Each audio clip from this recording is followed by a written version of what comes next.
তৃতীয় ধাপের উপজেলা নির্বাচনে ৩৫% মতো ভোট পড়েছে। দুই একটি বিচ্ছিন্ন ঘটনা এই নির্বাচনকে প্রশ্নবিদ্ধ করেনি বলে জানিয়েছেন প্রধান নির্বাচন কমিশনার কাজী হাবিবুল আওয়াল। ভোট গ্রহণ শেষে নির্বাচন কমিশন ভবনে ব্রিফিংয়ে তিনি জানান, ভোটের হার বিশ্লেষণের দায়িত্ব রাজনীতিকদের ও গণমাধ্যমের, ইসির নয়। এ সময় তিনি আরও জানান, ভোট কারচুপির অভিযোগে ৩০ জনকে আটক করা হয়েছে, কারাদণ্ড দেওয়া হয়েছে ২ জনকে। এই ধাপে ভোটার উপস্থিতি বাড়ানো কমিশনের জন্য চ্যালেঞ্জ ছিল বলেও জানান প্রধান নির্বাচন কমিশনার।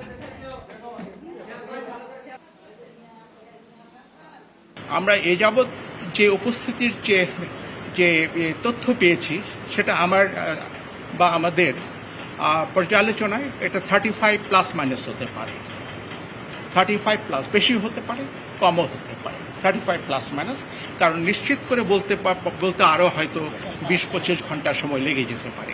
2-4টি অনভিপ্রেত ঘটনা ছাড়া সাধারণভাবে নির্বাচন যথেষ্ট শান্তিপূর্ণভাবে হয়েছে।